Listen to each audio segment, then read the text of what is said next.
Hello, and welcome to what is apparently the Christmas edition with Santa Claus McKenna over here.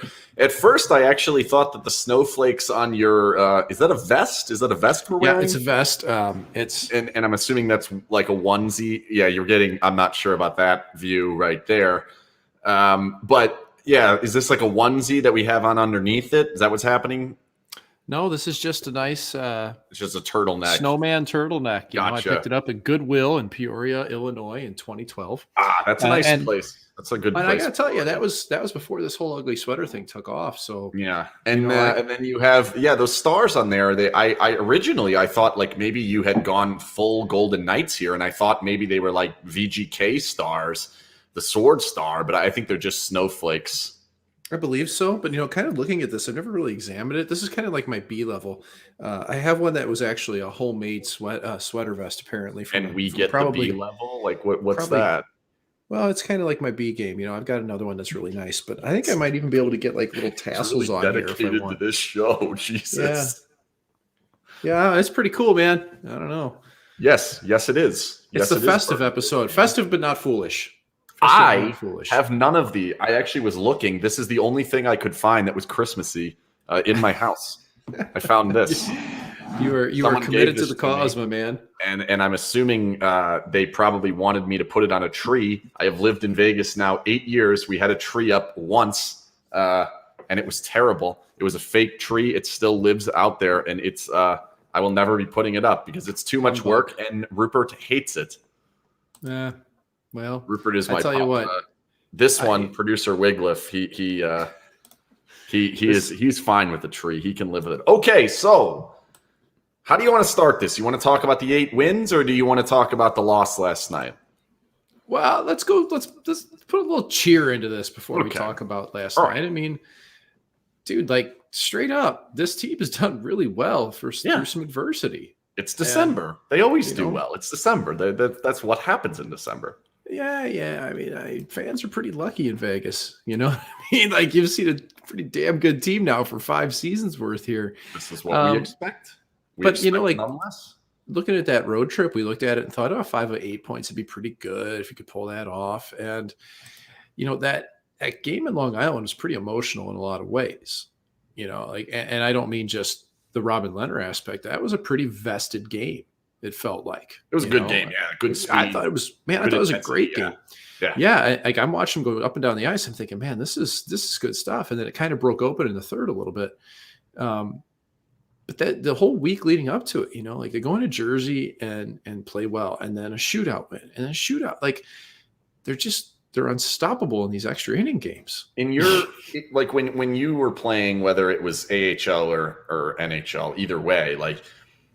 As someone who kind of is trying to analyze what's going on for a team, and I'm gonna write 8 out of 10. I'm gonna tweet about it, whatever. But like for me, once it gets past regulation, the game basically is meaningless. Like I know the points matter, I know they need the points, but if you're on a team that you're like pretty certain is damn good, is it easier to play those games? Is it like, do the games matter? Do they feel like, man, we won every game? Like, had they dropped one of the shootouts, would it have changed the road trip in any way?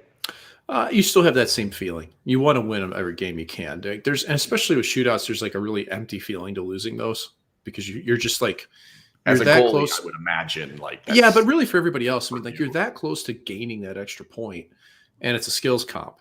Like, and we've all accepted the fact that having a winner is a good thing. Ties suck. We can't have ties. Yeah. I mean, I don't mind the tie. No, and the thrill factor of the shootout is fun. But I think it still irks all the players. Like, we'd really rather just play until somebody scored for the most part. Yeah. But I think the big factor for Vegas, especially looking at this, is this, looking at playoff seeding, there's a big incentive to finish on top of the Pacific Division.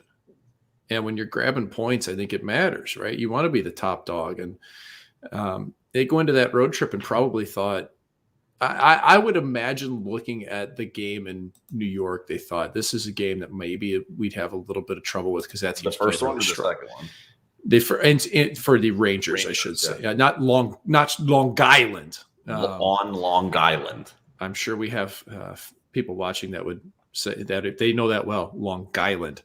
But it was interesting. I expected to see a flip-flop of the goaltenders, right? I didn't think that we'd see Brossoit when we did. Right. In the game against the Rangers. Yeah. And he played well. He played very well that game.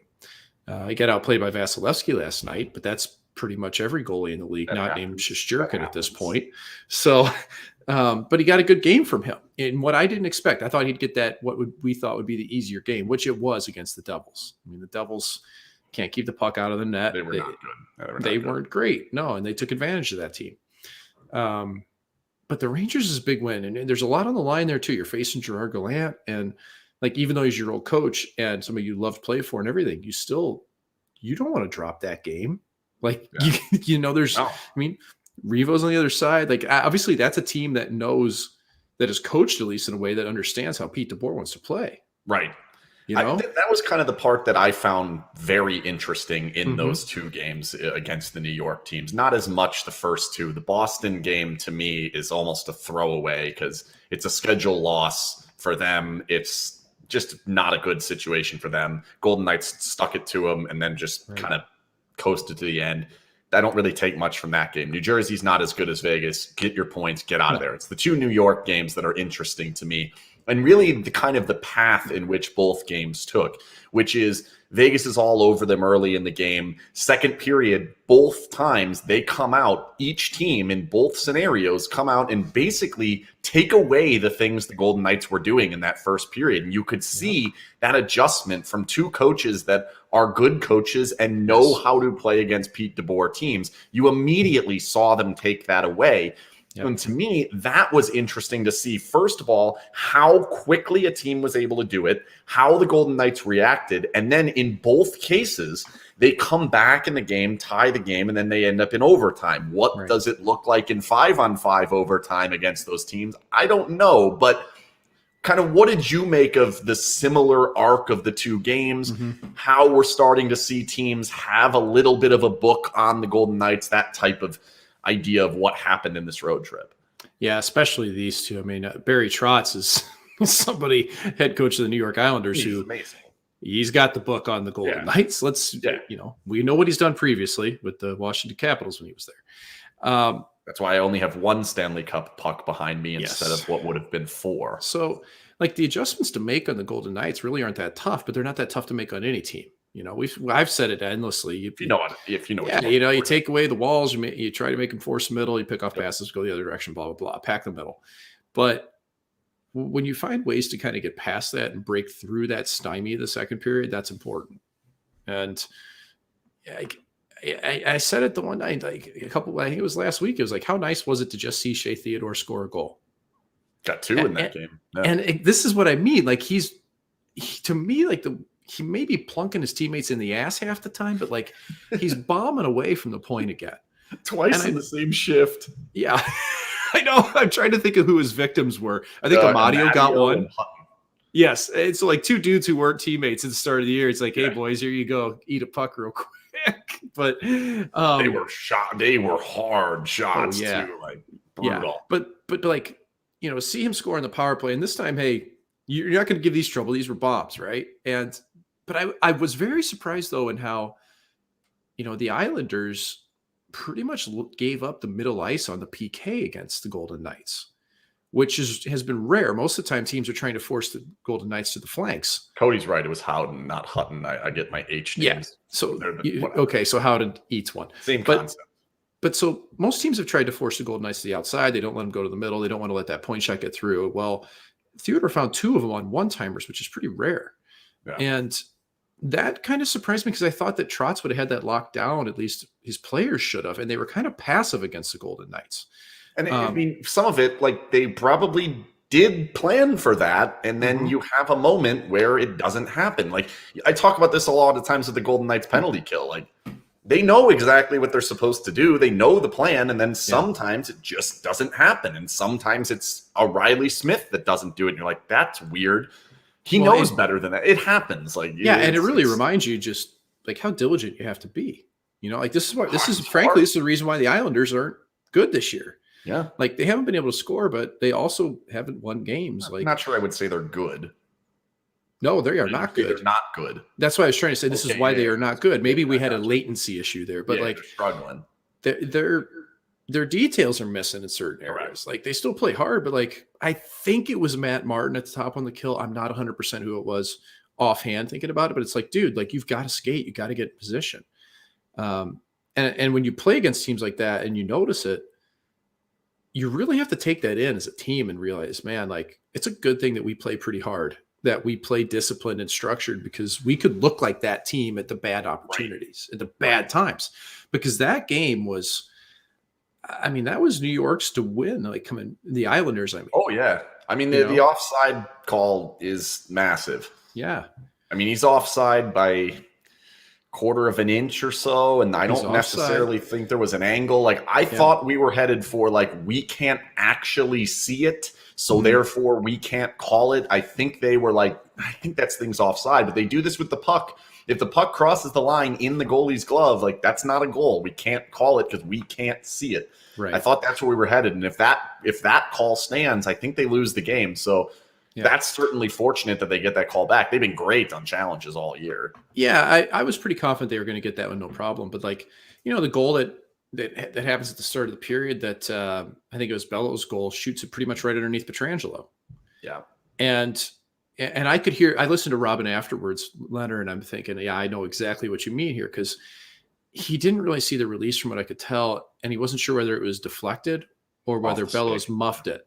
Yeah, and I don't think it was deflected. I think it was just a low shot, and you just simply do not expect low shots like that. And he had a knee up. He was basically educated guessing a high shot, and it went right underneath him, and you could just see him like, frustrating. Like, he was so frustrated, so he mad. Wants that game so bad. Wants to win that game so bad. And it's funny though, because like they get down there and 2-2. Then the next goal happens though, like pretty quick succession. Pajot scores, and it's like, I don't know now. Like, and boys fought back for him. Yeah, I tweeted that they were drowning, and then they scored, and then everyone afterwards has to come shit all over me after that, because that's how Twitter works. And it's like, guys, they gave up 2 goals in like a minute. They looked terrible. They were not defending. Like, that's what it looked like. They were drowning at the moment. Someone figured out how to swim, but oh well. Yeah, but I mean, shootouts, like, listen, Nick Waugh has impressed me more than I ever thought. Like, this is a guy on breakaways who used to just come in and shoot and miss the net. And now it's like he's got the hands. Like the moment they got him, I remember one of the first couple of practices we had him. It's like, what in the world? Like, where did this guy come from? I knew where he came from, but like, damn, this guy's got some hands. And then you watch a game and you're like, Nick, do the thing. You have to be confident enough to utilize your skill set. And on top of that, you've got to be able to do it at real speed and real time. And a lot of times, if you're playing third or fourth line in the league, you're pretty focused on what you're doing, and that's not getting scored on. Okay. Like, you have that responsibility. It's in the bag. They always tell you to go out and play free and do your thing and blah, blah, blah. But bottom line, if you're in the bottom 6, you just don't want to get scored on. Don't screw the game. Yeah. And I think that in some ways, like, Nick Waugh is such a good worker bee that he became almost like too focused on the task at hand, and kind of lost some of that creativity that I'd seen even in the American League when I played against him. And like, dude, like the shootout move was great, but how about him blowing through the D? Victor Hedman.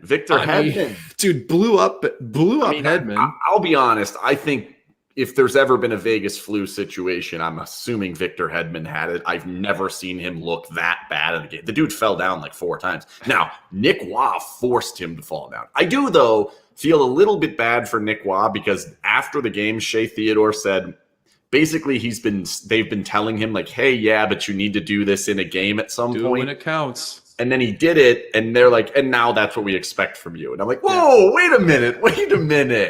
But did you notice what position he was playing? What, Nick Waugh, when he did that? He was a center. Yes.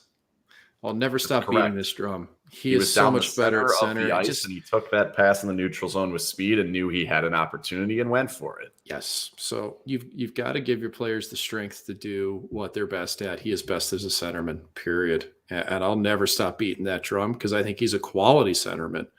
I mean, I think I think Nick Waugh, most teams, he is easily a third line centerman in the NHL at this point. And I don't think he's going to. I don't think he'll get into the top 6 with anybody. I don't see that. I don't see the level of creativity and playmaking until he does that. But yeah, I mean, the thing is, like, you can. A lot of players, I've seen Jordan Eberle do that in the league. You know what I mean? Like, you find players here and there that can just dance on occasion, and it just happens. But the consistency of it is what you want to find. So I like where he's at now. I haven't seen the big brain dead moments as often. Yeah. But you know, like controller shut off moments. Yeah, exactly. So, I mean, I really looked at that Rangers game more than the rest of them. That the Rangers game to me was really important for that team. You know, with Brossoit in net, facing Turk, you know, Revo on the other side, a team that is going to know how to play against DeBoer, and Madison Square Garden, man, like the biggest stage. Like when you walk up that ramp into MSG, like you physically walk up a ramp. Like a 50, like you have to go like 50 vertical feet on this concrete ramp. And it's like this rite of passage, and everybody it's just the oxygen when you get at the top. It's the weirdest thing. But then you walk in and you look up and you see that ceiling and the history. Place is unreal. It's a really, really cool place to play hockey. The one game that I actually played, I mean, I dressed a few, but the game that I actually played there was just like a dream come true. You know, we won, you know, you win the game and you just look around. It's like, man, this is MSG, you know? But I think am like Muhammad Ali now, basically. You know, we're the same. We're one and the same now. We both won here. Definitely not me. I kind of felt that the first time I was at Staples too. Do you feel that about Staples? Never have. No. I think it's just different for me. I don't know. I saw the Taylor Swift banner and I'm like, man, you know how many times she's played sold out concerts here? Like, this is legit. You know, I think I thought. Who is it that has it? And it might be Billy Joel. He's got a banner like that in Nassau Coliseum. In Long Island, and it's Long Island. Don't say in Long Island. Gosh, I know. I very mad. So, but that Ranger game, like, I mean, hey, Dylan Coughlin's chucked in a couple goals recently. You know, like. Do you think at any point during that Ranger game, the Golden Knights sat on the bench and thought, you know what? It really is nice to know that when one line is on the ice for the other team, there's no way in hell they're scoring. Because they've dealt with that for the last 4 years themselves. Yeah. And it was kind of nice. I mean, I'll be honest, watching the game, I thought, 75's out there. They ain't going to score. This is good. And sure enough, guess what happened? They didn't. Shout out to Darian Elliott for commenting on it after the game, too. I enjoyed that. I tell you what, though, I mean, have you seen some of Revo's passes this year, man?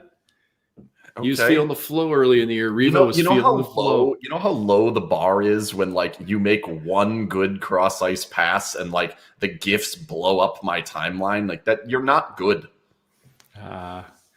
He's a good hockey player. He's not. The NHL. I mean, in regards to other NHL players, he's not. But he's way better than most hockey players in the world. I'll give you that one. Well, I tell you what you do learn from the Rangers. I learned a couple things when you always try to take something in from the teams you play against. I watch how they move the puck on the power play. Yeah. I mean, Jesus Christ. Yeah, that goal was glorious. I mean, it's a tap in, beautiful. And everybody on their team deserves assists a lot of times, like because they are fun to watch, and they play gallant hockey. Yes, they play quick up. It's fun to watch. It's what you want to do, and I think with the Golden Knights, like, they can't play that style right now against the New York style team. I mean, it'll go from Fox's advantage to Panarin, Fox down to the goal line to Kreider, Adam Fox is just sick, man. He's so good. He's unbelievable. I know we don't get to watch him enough here. He is so good. I think I want to change gears here a little bit, but first I want to tell you that this episode and all episodes of Goalie Interference this season are brought to you by the Jimerson Law Firm. Jimerson Law Firm is one of Las Vegas's preeminent law firms, specializing in high-stakes business, civil, and family litigation. When winning matters, 8 out of 10, unless you play the Lightning, seek out the Jimerson Law Firm, and they will they will win for you. At least that will be the plan. And another thing, I spent most of my afternoon guessing flags on a Discord, and I told the people in the Discord that I was leaving for an hour to do this show because we're at over 2,000 in a row. We should be going on like 2,300. I don't know. Somehow I got roped into this, and this is what I've been doing. It's an NFT Discord, and I've been guessing flags. I'm dominant. I can tell you every flag in the world right now. Guarantee it. Pop a flag up. Jason, find a flag. We'll see if I know it. They're continuing. So hopefully when the show's over, I'm going right back to the flags at like 8:15. Hopefully we still have it going. It's been going since like 8 a.m. today. And this is a real passion, I can tell.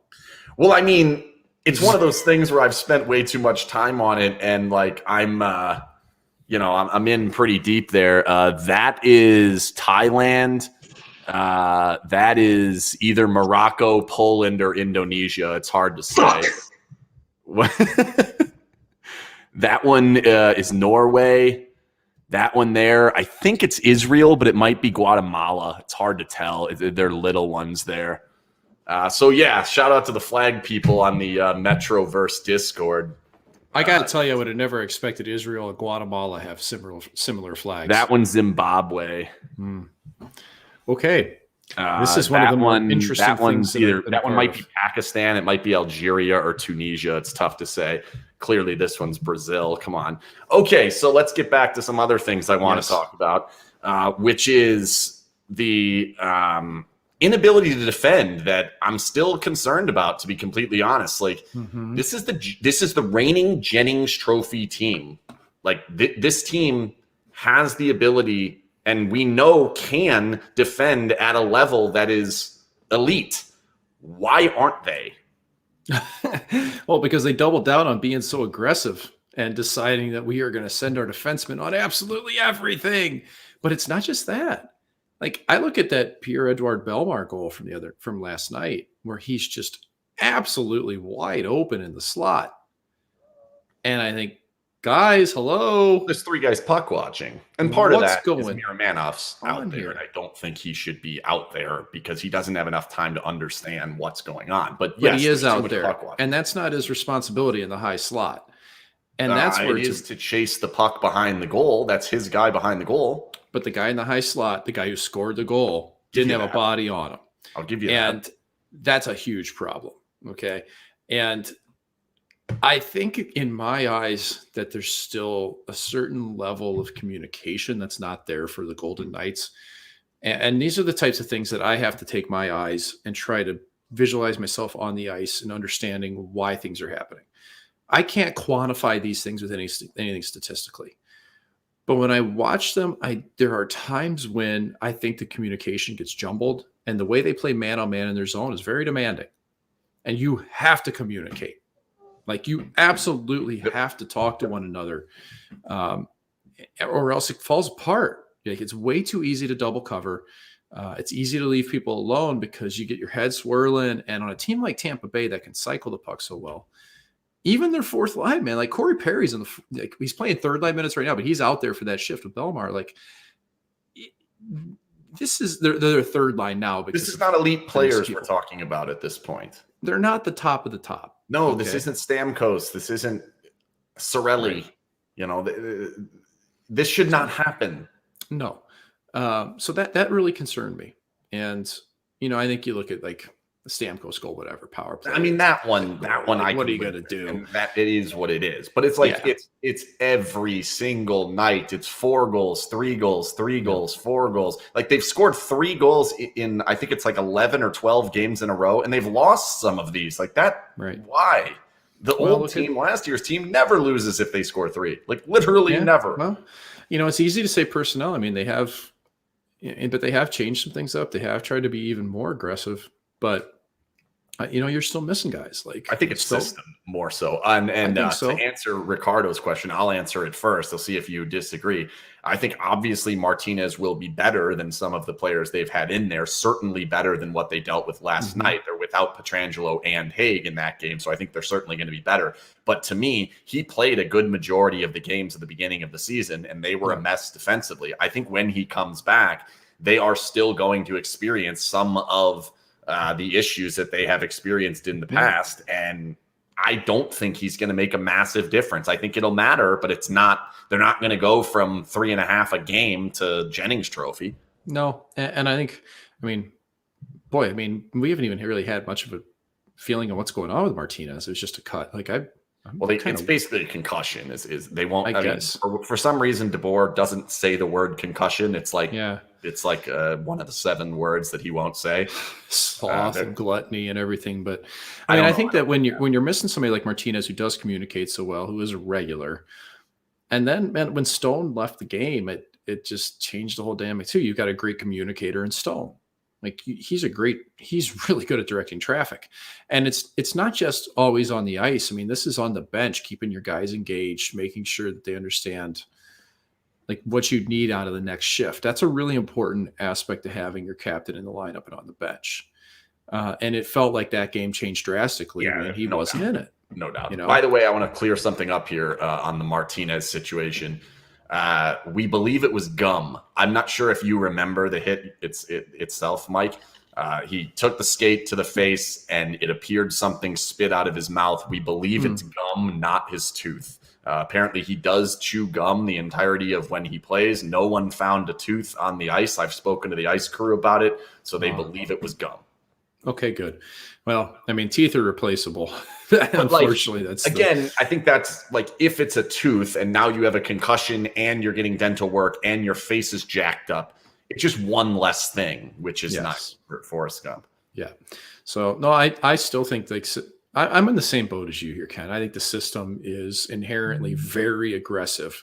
Yeah. And I mean, you're also missing Nick Holden on the back end, right? Like you're folding in Ben Hutton and Miramanov and Coughlin. And I mean, nobody's going to mistake Coughlin Even for a defensive stalwart.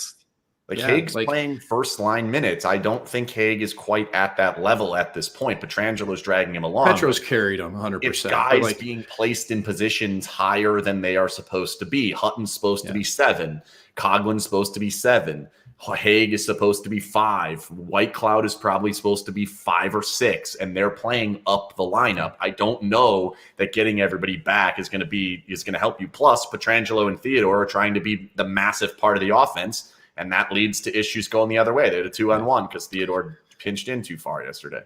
Yeah, and that's I think systematically that's what we saw in San Jose when things went sour, right? Like they just gum is way more replaceable than teeth. It is. It's much cheaper.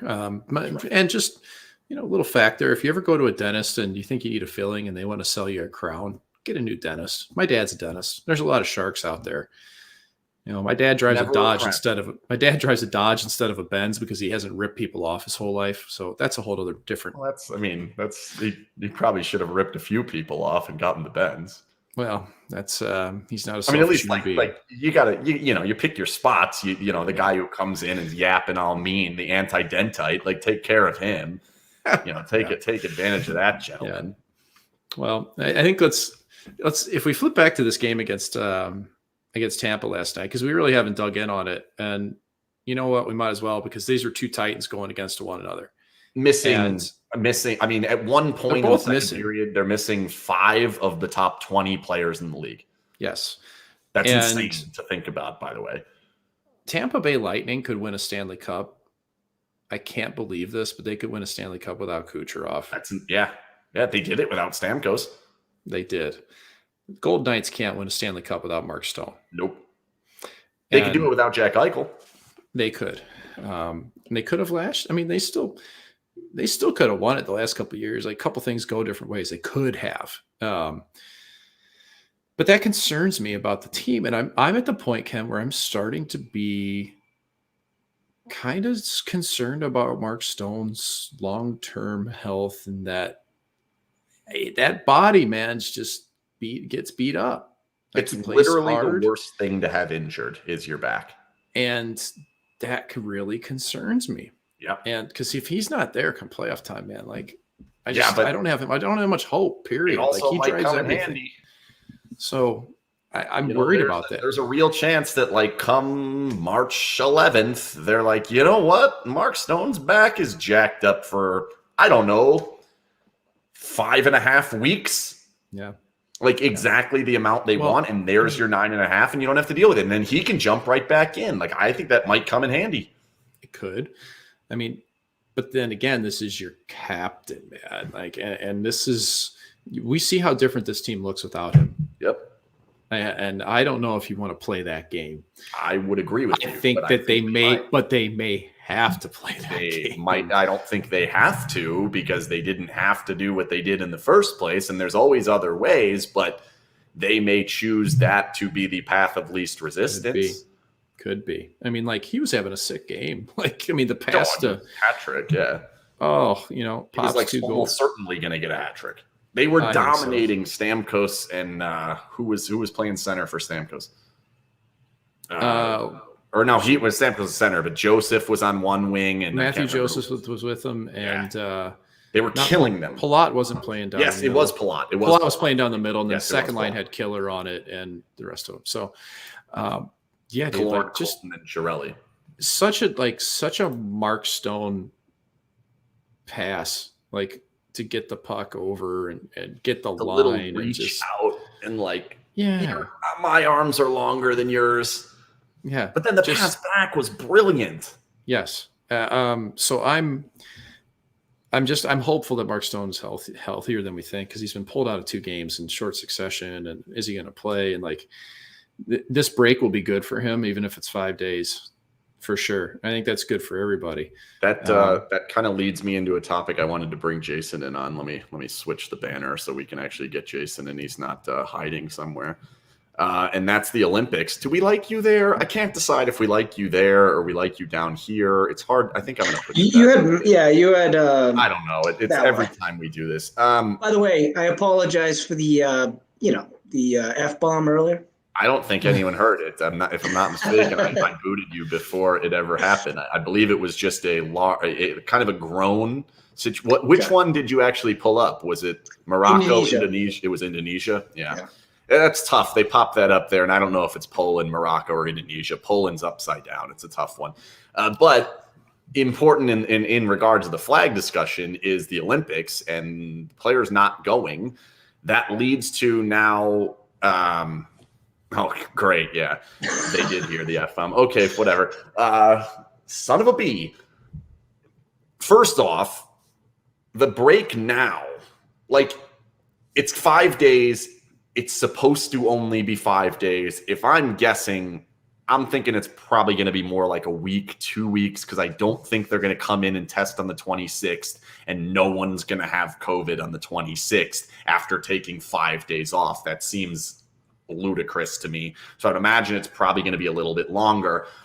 With Mark Stone's situation where he is now, do we want this longer if you're the Golden Knights?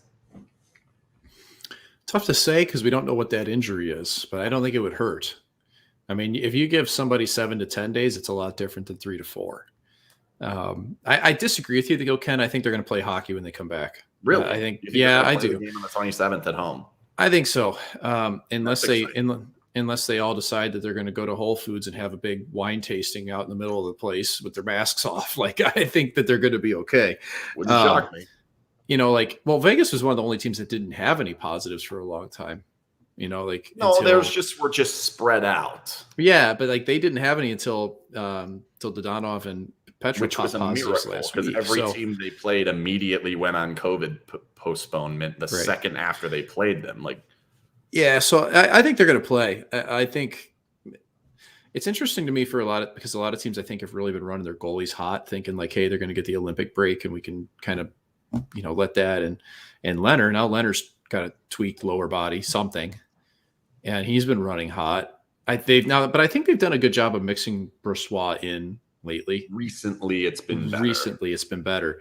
But I think they realize that's out of necessity. But like, you're trying to load manage, but you're not, because you're just going as hard as you can, thinking, hey, we're going to get this break in February, so which he was then supposed to go play goalie during, which I never fully understood, but then he wasn't. And okay, I don't think he was going to play unless he was a starter, period. That was my guess, just listening to interviews previously, that him saying, hey, it's got to be worth my time. Like, kind of seems like he was never going to go.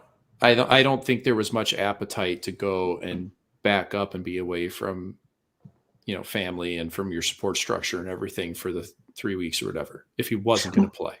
Mike, are you thinking as a player that you think they're going to play on Monday because that's what the players want? I'm not asking. I'm asking you if that's what the players would want, because even though some of their teammates are infected or injured, they don't want to be off for 7 to 10 days. No, they don't. The players want to play. Like, if you're given the option, players always want to play. I believe it was Colorado's last game before break. I want to say that they were given the option to not play that game. I think it was Tampa, actually. And then it may have been against them. Yeah, I think it was Tampa that was given the option to not play, but they were like, we're here, we'll play. They were there. And then they couldn't play. Yeah, and Colorado ended up having negatives for, I think, Makar and Kemper, like right before the game, even though they'd said we're going to play. So it was kind of like, oh boy, now we got to do this, you know? So I think the players kind of step in their own way sometimes, that they just want to play, period. If we're there, let's do this. Yep. And that's why they played last night. There's a huge amount of frustration right now amongst players that the great majority of everyone that's testing positive is asymptomatic or minimal, symptoms. And they're just frustrated because they're just sitting at home doing nothing. They feel fine, you know, and they see the other leagues, NBA, NFL, they've changed their testing protocols and things to try to basically keep things going without losing people for 7 to 10 days or whatever it is. And I get that, you know, like the players have all gotten vaccinated. They're not feeling bad. Like, but the NHL is really walking a tight line here. That's the hard part. Is there a thin line for the players, though? You know, they want to come out like Riley Smith did yesterday and talk about changing the testing. Yep. Do they have to, you know, I mean, they can't speak exactly what they want, because in a way, you know, with the world today, politically or not politically, it's kind of dangerous to talk about vaccinations and COVID when you're an NHL player. I don't. You know, I don't know if it's dangerous in terms of like really hurting their career, but it's definitely makes you a lightning rod if you want to put yourself out there. And the players just don't want to do that in general. But you're seeing more and more. And that's why I think you can really tell that they're upset about this, or they just don't understand it. Like Connor Hellebuck, Riley Smith, Steve Yzerman. Yeah. Okay. Like that was a big one, you know, and they're all kind of echoing the same thoughts here. So yeah, I think that there's plenty of hockey players who would never do that, who would never speak out at all. But I don't think what they're saying is controversial. Like, I think what they're saying is really rooted in reality. You know, like, guys, go back 4 or 5 months, go back pre-vaccination, man. I was like, lock us down. We can't do this. People are dying left and right. This is terrible. And now I'm kind of at the stage where it's like, man, people have all made their choice. Like, you're not going to convince me people to get vaccinated now if they don't want to be. That's their choice. Like, if they want to, like, if you don't want to do that, you don't have to do that. And a lot of people aren't going to do it. And, you know, so we're at a stalemate where it's like, are we really trying to prevent this or not? Like, I'm kind of at the point where it's like, enough already. Like, I got vaccinated. I've had COVID, which apparently makes me super immune, according to a recent study from Oregon State.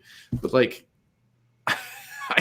until there's I don't know how long we're going to do this. And I feel terrible for my friends that are in Canada, that they've been just locked down for 2 years. That's also going to make hockey harder than football and basketball and baseball and all of these, is that they have a lot of teams in Canada. There's a lot of border travel and whatever. That's what Canada makes it all tough. Different. It's not going to be the same. So like, let me get back to the Olympics real quick for Jason. Yeah. Like, I feel like this has been, as long as I've known you, like, Olympic hockey is like huge for you. I know it's good for the Golden Knights. Like, I don't think there's any argument this is good for the Golden Knights, but like, how much do you think Golden Knights fans are missing not getting to see their players play in Olympic hockey? Oh, I think they're missing a lot. The only issue is the games are going to be at like 3, 4 in the morning, right? So true. I don't know. I know Golden Knights fans are very dedicated to their team. I just don't know if they would be dedicated to watching those games, recording those games, and then watching them the next day. That's interesting. I think in general, if this was something that was – Mike, give me an Olympic city that – No, Salt Lake City. Nagano 98. Well, Nagano would have been the same problem of the timing. You're talking about something where it's actually in a normal time. Yeah.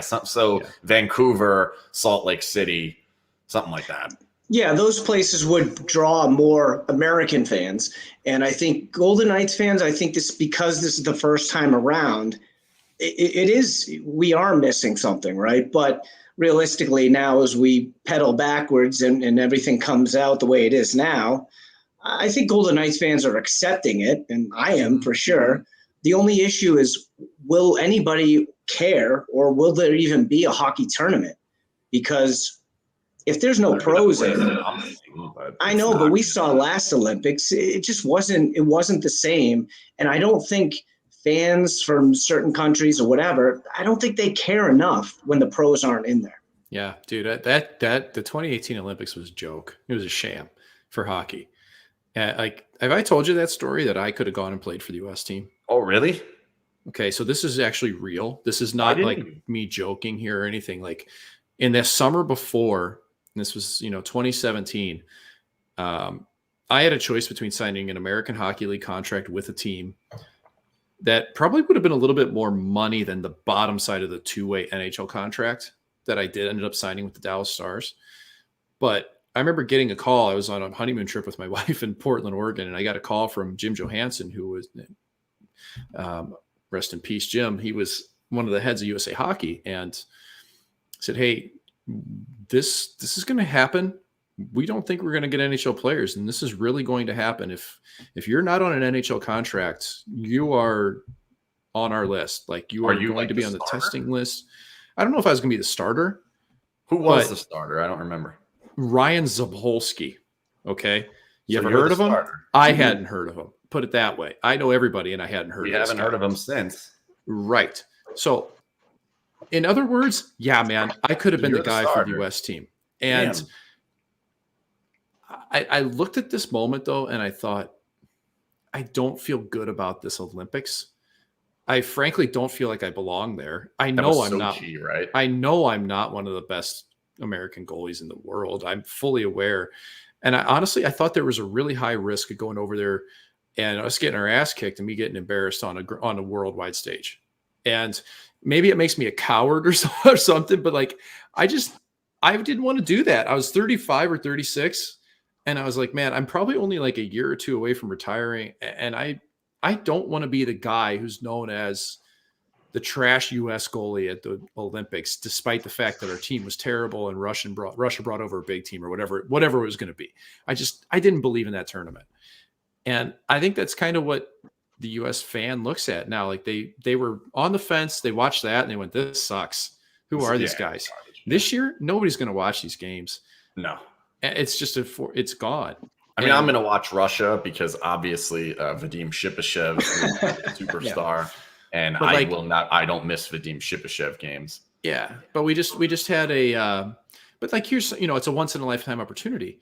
Yeah, but did I deserve it? I didn't feel like I deserved that chance. Really, I didn't feel like I'd earned it. Like, I felt like I was going to backdoor my way into it, and even going to the village and everything else, I never got to wear my country's jersey. But it was the best decision I made because I was on an NHL two-way. I ended up with Dallas a decent amount. And then the next year I ended up with Ottawa a lot, and it like changed my life, like in terms of, like, for a guy who didn't make a ton of money when I was playing, like, I made enough. I was getting by. Like, that last year got me a house and a car. You know what I mean? Like here you go. Here's the money, right? Like, that was not like that for me before. Speaking of you being with Dallas, we have got to show this. Oh, this is great. This was fantastic. Oh, it's not coming up. Come on, get it going. There we go. I can't show full screen. I don't want the sound. Oh, this is brutal. Hey, on the fly here. There we go. Now we got it. Look at that. Look at this. He just skates right over, flips you the puck. My favorite part of this, and I don't know if we're actually going to be able to get this. Oh, it's these two kids right here. On the left? Oh, my God.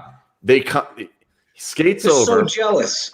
Flips the puck to you, and those two kids are like, who in the hell is that guy? That guy's their 8U coach. Those are all teammates of my daughter. Wait, really? Kids know you? Yep.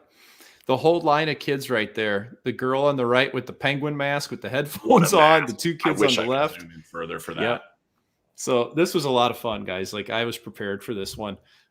This one here, it says, "Hey, Gary, number 34." That's Dennis Garyanov. Yeah. We were teammates in Texas and he loved the pizza I made. Like loved the pizza. So that's where it came from. He used to eat Domino's nonstop. So that was actually really cool. Like it took the guys a couple laps. Only one player knew I was coming and doing that. I only tipped off a player, but I tipped off the whole coaching staff and PR and everybody. And my one buddy, Joel Hanley, wheels by and he sees it and he's dying because he knew it. But the rest of them, it took like a couple laps.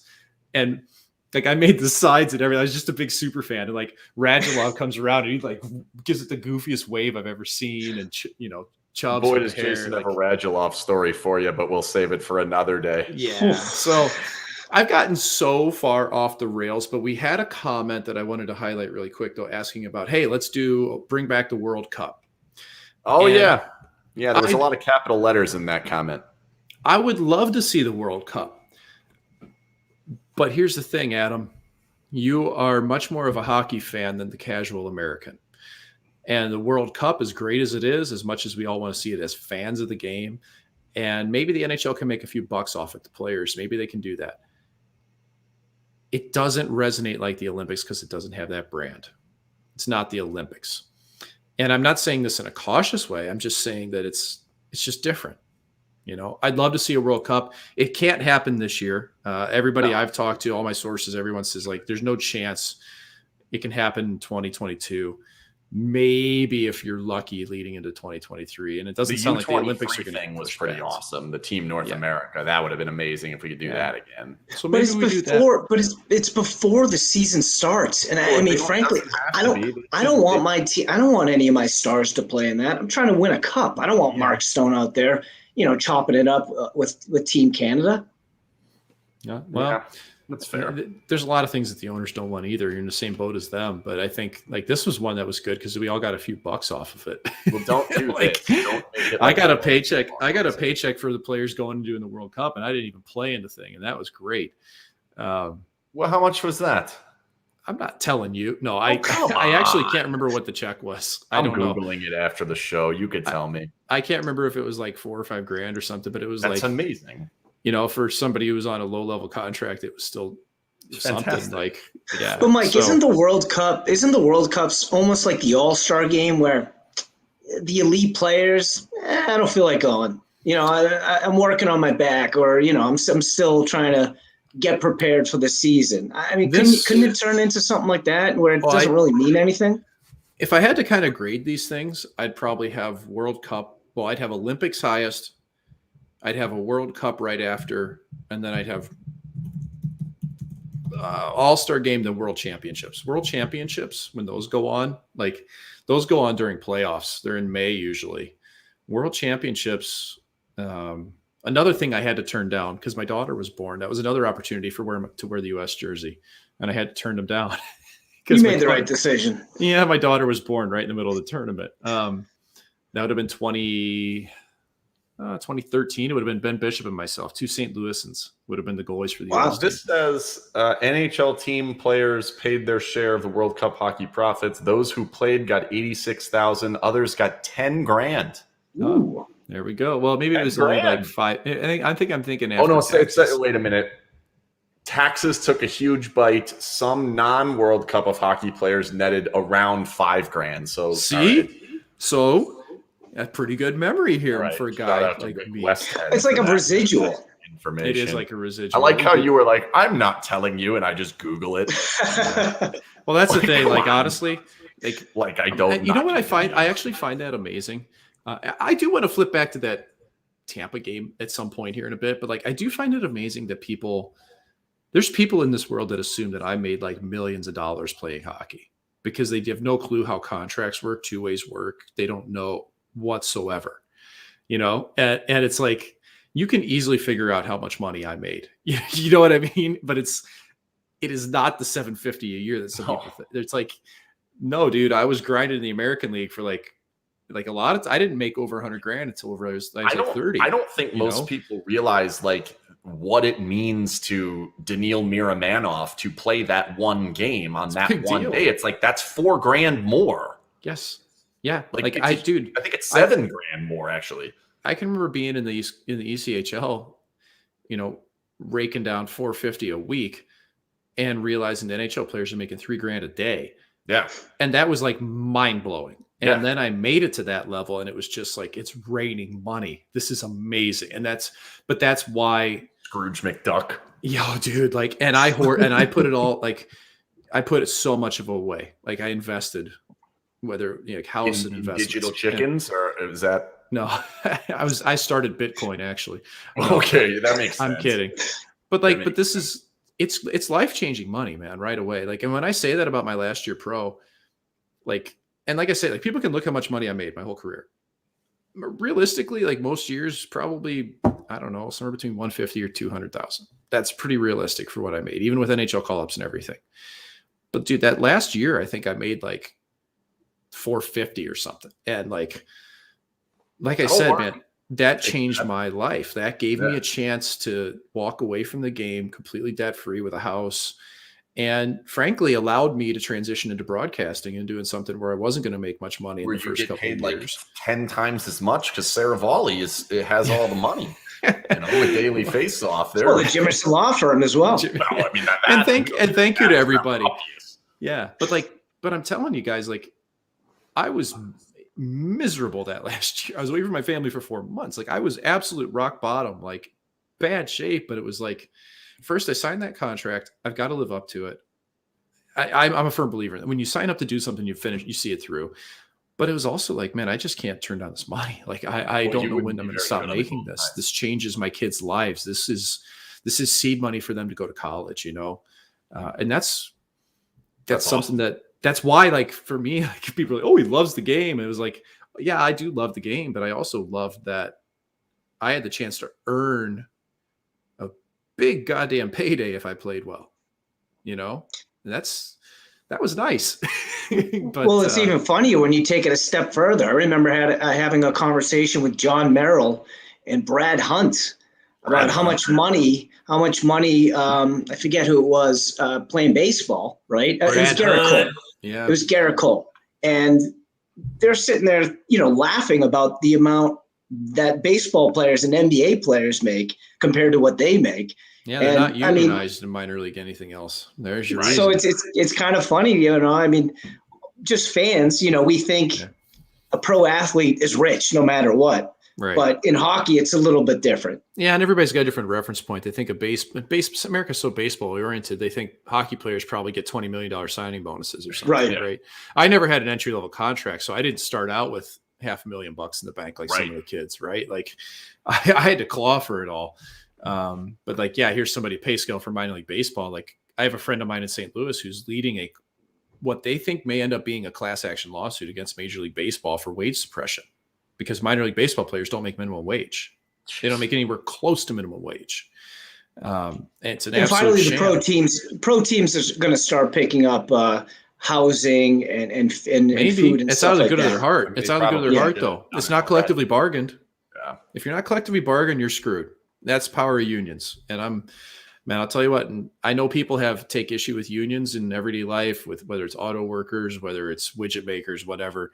In pro sports, that union matters, especially in the minor leagues like it did for us. It made a huge difference. That's why we had a quality of life. And I spent a lot of time sitting on that board, 10 years worth of exec board and doing CBAs. And man, those meetings had to be exciting. They were so much fun. They were like, I loved the business, the aspects and the negotiations. And I mean, most of those meetings had to be just unbelievably dry though. They were pretty light, to be honest, but like, I'll give you a great example. One CBA meeting we had after my last year pro, I still hammered out a new CBA, even though I knew I was retiring. I liked it that much, and we're sitting at a table and it's myself and some other reps, and across the way from us is Kyle Dubas, Julian Brisebois, a couple of governors of teams in the American League. Like, you sit face to face with some big dogs, man. And you learn how to take care of stuff in a different way when you do that. They're good life lessons. So, I have another celebrity run-in. Did you know I had a celebrity run-in this week? I want to hear about it. Tell me what. It better not have been Carrot Top. It's a no way. Yes. Yes. That's our buddy from England, man, right? Yes. It's Harvey, our buddy from Daddy. England. Oh, man. Harvey was awesome. Harvey and mom and dad were in town for a little over a week. They went to 3 games. Shout out to the NHL for not canceling the game yesterday, because that was Harvey's last game to get to go to. But yeah, I was pumped. I got to meet Harvey. I got to chat with mom and dad. What a great family. What a great group of people that came from Britain to watch the game. And just awesome. It's so cool that stuff like that. Like, we've talked to people from Sweden that have come over, these guys from England. Like, I think that's a huge part of like what's cool about what we do is because we're on social media all the time, and we're kind of that way to, if you're not from here, to connect to people to the team and the way to stay involved with the team. So we talk to people from all over the country, all over the world. It's really cool. Like, if anybody out there is not from Vegas, put it in the chat. I'm interested where people are from for the group of people that are watching this right now. But yeah, I was pumped. They said they were there. I walked in. I'm like, oh, Harvey, what's up, buddy? Well, that's one of the things that we would do. Like, I don't know how many people that are watching used to ever see Fortress at Home that we did during playoffs. Stormy and I would do it together when it was in the bubble. Yeah. And like, first off, if you wanted to see the real me, that was it. Like, Stormy and I had so much fun doing that. I could just be myself, but we would get all of these messages in, like we're seeing now, like this VGK worldwide thing is real, and I found that so many people, New York. Yeah, man. So many people just latched onto this team because it was a new team. They didn't really have a favorite. Maybe they're looking for something different, and now Vegas is their team. Well, that's really cool. What's cool about expansion teams is like, oh, look at this one. Wow. Israel. I think what's really neat about expansion teams is a lot of times, no matter how old you are, like I'm a White Sox fan, like they started playing in the 1800s, and no matter how old you are, there's still someone older than you that's like, oh, you don't remember 1959? Like, back when the forward pass wasn't allowed. Eisenhower was in office. Sid Luckman. I loved Sid Luckman. I don't know why they all talk with that same weird accent and out of their side of their mouth and like the Geico commercials, but I think there is something special, especially for people somewhere between the age of like 15 and like 35 or so, where it's like, you know what? This is an opportunity that I don't have to deal with that. I can be there from game one. I can watch that game against the Stars and know I've been there for every single moment. And I think it's a huge part of why you find so many more fans from other places. And also, shout out to Brian Killingsworth. He was phenomenal at finding a way to bring these people in and making them feel a part of this team. Plus, Vegas makes a huge difference. It's like, well, should I cheer for the team that's in even Seattle? Like, do I really want to go to Seattle once a year, or should I go watch my team in the place I'm going to go anyway? You're probably not picking Minnesota. We'll just say no Columbus. I love Minnesota, and I love Columbus. I'm a Midwesterner to the core. Yeah, no. But you're going to go for Vegas. So I'm also a Midwesterner, and I lead left. Yeah. So, and by the way, this is a Cardinals hat. Go Cards. Oh, yeah, we noticed that. I tried to not talk about that. Cardinals fans are obnoxious. So I got something kind of sticking on my mind here, and it is relating to the Lightning game. And I do want to say this because I've heard this before, though, from Pete, where he said, you play like that, you're going to win most of the games. Yes, he did say something like that. And I look at that game and I go, maybe on the surface level, but not when I look deep. Oh, I wish I had the little quote box. I would have put a little quote box up there. I had some other quote boxes. Because to me, that was more of the same, you put enough shots on goal, you're eventually going to win type of lingo. Hello. Because when you look at their opportunities, like, did the Golden Knights have more shots? Oh, yeah. Did they have more chances? Yes. But what about grade A's and high dangers? And so I'm looking at what I chart versus the couple of analytics sites that I look at. And we were all like pretty much in the same ballpark, that high danger chances were all kind of between 10 or a dozen each way. They were really even. Close. And this is typical of Vegas hockey under Pete DeBoer, is you just outshoot, you outchance, but you don't really high danger out chance that often. And yes, Vasilevsky was awesome early in the game and at the end of the game, kind of the whole game. He was awesome. He was really good. He tends to. But Mike, it's almost like other teams can bait them into that. I think it's just the rope-a-dope that teams know that this is what Vegas will do, and eventually, like, the frustration sets into a little bit. You know, I thought the moment Stone went out, we talked about it earlier, things changed. But God, there's such an aura around Vasilevsky. You know, and somebody said in the chat already that the Tampa Bay can't win without Vasilevsky, and yeah, I would agree with you there. I do. They're not going to win a cup with Brian Elliott. Like, as much as I love Brian Elliott, he was elite for that one face-off. Dude, his cover on that puck. And what's wild is like 3 seconds while Vasilevsky's running down. I mean, he was. That was one of the best goalie performances I've ever seen in my life.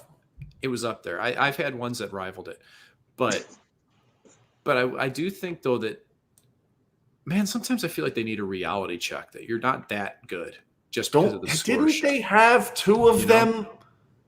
Didn't they have it with Dallas? Didn't they have it with Montreal? Why do they still need a reality check? That's what I can't figure out. I feel like they're fooling themselves. You know why? Because they beat Colorado and they've won 4 on the road in the East Coast. I mean, these are things that all three of us, you know, we consider to be important, but also we recognize as the regular season. The Golden Knights take those Colorado games, I mean, and they sort of play them off like it's the postseason. Do they overvalue? I don't think they can do that. This game here, their last night's game, this was on a big stage. There wasn't a guy in that locker room that didn't realize that this was was the only game being played and everybody was watching, and this was a turf war.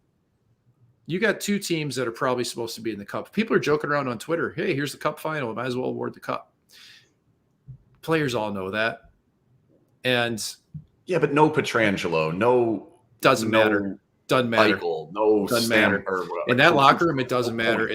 What matters is that crest on the front, man. And I'm giving you cliches because they're true in this case. Is like, even if you're Alex Pietrangelo or Robin Lehner or Dodonov, your team comes off that ice after winning that game, and they will be the first ones right there, just as pumped up. It matters. And you saw it at first. And as that game went along, I just thought this isn't going to end well for them. And so is it like coal in their stockings? Like, if they're building the game up, does it feel bad when you lose it? Because I don't think they should walk away at that game feeling too bad. No, I don't think they should feel that bad because they weren't poor. Like, they certainly were not a bad team, but they didn't beat that. They didn't beat Tampa. And it's like, this is a team that needs a victory like this during the regular season, several victories like this during the regular season to carry that. Like, you get to playoffs and you're always thinking, we've beaten Tampa, we've beaten Washington, we've beaten this, we've beaten every but big dogs. We can do this. If you haven't had some of these big grinder type victories where you hold on to a lead and make it happen, it's always in the back of your head. And so it's just kind of like it's planting your flag, man. And that's where I thought that this game against Tampa would have done a lot for the team to plant that flag. But like you say, I think they also look at it realistically and think, okay, we get a couple pucks to drop. Maybe Vasi isn't unbelievable. Maybe those rush chances early in the first, we score on them. They were all over them, yeah. Yes. So I understand both sides there. Maybe if we get 60 minutes of Mark Stone. And I think that that's real. Yeah. But yeah, it's a game where you're looking at it going, we gotta win this one. Especially knowing you can just pin it, man. Like, you weren't playing hockey after this. Yeah, it does. It sucks that they didn't win that game because they played well enough to win it. And obviously Stone goes out, unfortunate. By the way, shout out to Matt, who was at the Islanders game, was not one of those two drunk fans. Oh, those two were spectacular. Kind of disappointed. God, I love those two.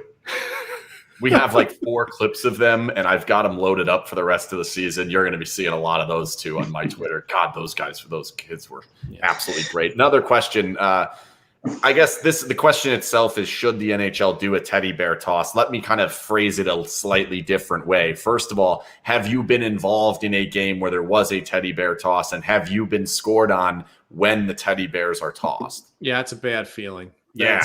And I'm going to try to dig up a good one for you here. Oh, boy. Well, I always come with receipts, boys. I actually, those games where we knew it was teddy bear toss night, I was terrified to allow a goal. I was on a mission not to allow that goal because it's just, you're in that opposing building. You get shut out and screw the whole teddy bear toss. What a moment. I don't think I ever had one. Oh. But God, was there anything I wanted more than that? All right, so we did one in Texas a few years ago, and this is a good one. So, hang on.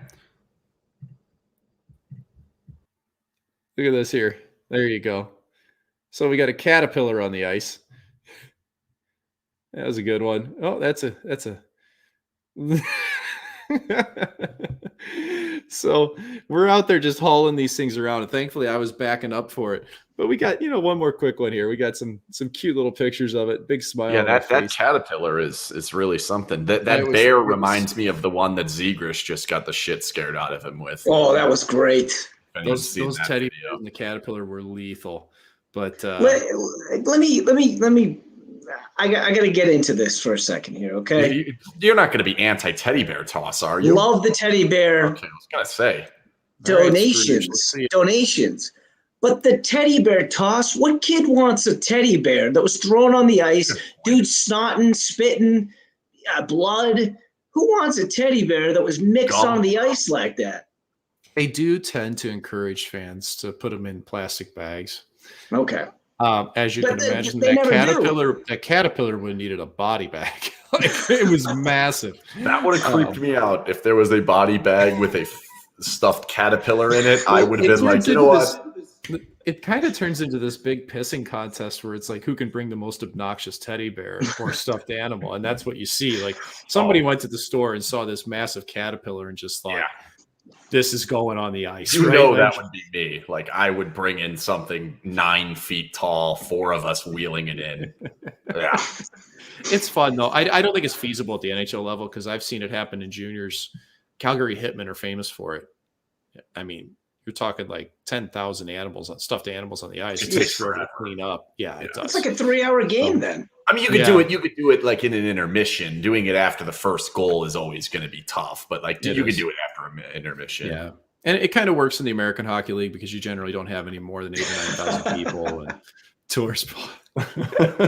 Listen, I don't want some poor kid to be, hugging a teddy and it's got snot. It's got Mike's, a loogie or something on it. One thing I've always known about you have always been absolutely vilely disgusted by the ice.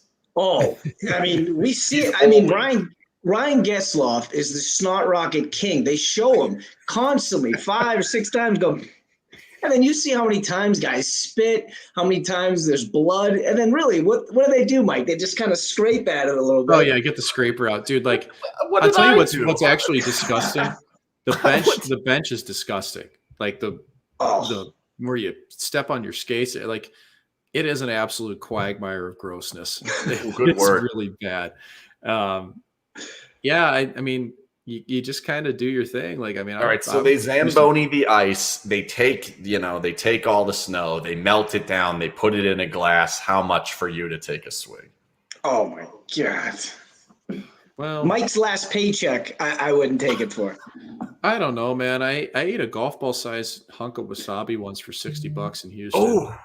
$60? You're still alive to tell us? Oh, I've got $60. We can make you do something ridiculous. I was on a recall from the ECHL Wranglers to the AHL Omaha Exarban Knights, and we were in Houston, and it was sushi.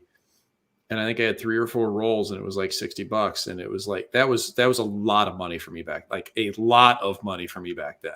But everybody went, and I was with the team, and I was like, okay, let's do it. And afterwards, everybody was going, how much do you think it would take for somebody to eat this hunk of wasabi? Because you know what I'm talking about, the little round balls of it that comes out with sushi. And I was like, I didn't really want to do it, but I was like, man, that's a free meal. That speaks to my soul, Wow. And sure enough, I chucked that baby in, and I made a mistake because I bit the wasabi. Oh no, you got to swallow. And this was the mistake. You have to swallow. You have to actually let it.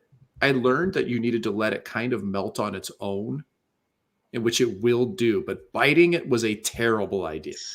And I remember I bit into it and I just, and I literally, I reached over and grabbed a flower pot that was near me because I thought I was going to honk in a flower pot. And I didn't. I survived. I got to $60, but I remember going back to the hotel room afterwards in Houston and just being like this. Dead, yeah. Oh, like my guts were just that's $60. rolling. Like, I'm hoping you then like bought an Ethereum token with it, and now you have. No, I just didn't have to pay for I just had to pay for dinner. That's what it came down to. But man, the next morning must have been horrible. Oh God, Dustin Boyd was my roommate. I'll never forget it. Yeah, that was. Yeah, we got the super chat function on the YouTube active now. So if somebody wants to drop us $60, he'll eat another golf ball size of wasabi. Hey, shout out to my Missouri Tigers for beating Army right now, 21-20 or 22-21. Take that, Foley. That's right, Foley. You bum. Z-O-U. That's right, Foley. Take it. They pulled out the triple option today. God, I hope they don't blow this game in the last minute, 20 seconds after I told the owner to suck it. Okay.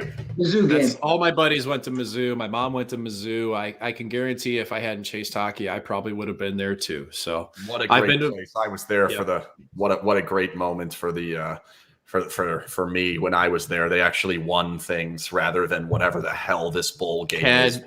Ken, what years were you there? Can you do it? Will you do this live on air? Will you tell me? Yeah, what years was I there? What's wrong? Did they blow it? Not yet. Did they blow it? Just tell me. Big time flag with 40 seconds left. Face mask. Looks like Army's going to be on the 30 maybe. Oh my God, they're going to blow it. Okay, I probably shouldn't have done that. Oh, well, I was there from 2006 to I graduated in 2009, and then I stuck around till about 2012. Yep, you would have crossed over with several of my friends. So I did have one friend who took a couple of years off to go do some recreational activities and ended up going back to Mizzou and finished up. So recreational activities sounds he was just an absolute burnout for about very 3 years. Similar to golf balls of wasabi. What were you like friends of athletes, or would I know any of them? No, probably not. Just your regular old dudes, man. Not like friends with Stefan Hanna who got in a fight over chicken wings and got kicked off the team. Jeez. Was that the guy who stabbed somebody with a broomstick? No, that was Mike Dixon, I think. Oh, that's right. Wow, that was Mike Dixon. Yeah, you can't do that. Yeah, we had a hell of a run there, and then they went to the SEC, and then I moved to Vegas, and that's it. Were you recruited by any other colleges? Okay, yeah, I took an official visit to Cornell, an unofficial to Notre Dame, and I had an official lined up to Colgate the following weeks after St. Lawrence. St. Lawrence offered, I took it, and I told Colgate, I'm sure I'd really like it there, but St. Lawrence is for me. So. Yeah, schools, all high-end schools there, by the way. Well, here's what happens. If your grades are decent and your SAT scores are above 1,200, all the good schools start really liking you more than they did previously. Yeah, you get the numbers up. Get the numbers up. Yeah, I mean, so like, I had a decent SAT and my grades were fine. So it was basically all the Ivy League schools and some of the other like sub-Ivies and ECAC schools that were chasing me. So I was there at the same time as Blaine Gabbert, and I was once at Hy-Vee in line waiting at the meat counter, and I had the number before Blaine Gabbert, and I did not let Blaine Gabbert go in front of me. Good. That's all. Did you go to Flat Branch Brewery? I don't know what that is. I'm not a beer guy. Sorry. Okay. Pokey Sticks? I know what pokey sticks are. Yeah, I know that. That pizza's absolutely brutal, though. Emo's Pizza. I love Emo's. I can't imagine St. Louis pizza being good. Boy, Gumby sticks. Good. Gumbies. You want good pizza? You wait until what we're gonna have coming for you in January. That's when you're gonna get good pizza. But again, I'm not gonna blame. Wait, before we go, I have a trivia question. I have 2 tickets. You've made it an hour and 14 minutes into this show, which should earn you 2 tickets in and of itself, but I'm going to make it a little bit more difficult. If anyone in the next minute and a half can tell me what is the name of the song that I play at the beginning of every single one of these shows. It's an instrumental of a real song that wasn't that long ago. I guess maybe 10 years or so. What is the name of that song? I'll give you 2 tickets to the Kings game that was supposed to be happening tomorrow that is postponed. Somebody donated me tickets, and I am I'll give them to you if you could name the song. Either of you know? No clue. I don't. I know how it goes. It goes. I like, know it's not Slayer. Boom. It's not Slayer. No, it's not Slayer. If anybody can get it, I'll say it in a little bit. Does anyone have parting words before I tell people that answer? Well, I just want to wish everybody a Merry Christmas. I know Ken won't, so I know Mike will. But I'm saying this for both Ken and I. Merry Christmas to everybody. Happy New Year as well. I will echo those sentiments. I'm not a religious person, but I celebrate Christmas because I like the whole goodwill towards men and everything that goes along with it. And I'm all about, jolly guys in suits coming down chimneys. That's pretty amazing stuff. So you won't be having the 7 fishes and seafood on Christmas Eve like I will be. I'll be roasting myself a prime rib, and then we'll be eating Chinese on Christmas Day. People are asking me for me to play it. Should I play it for them or no? Yeah, sure. They should know. All right. We'll give you.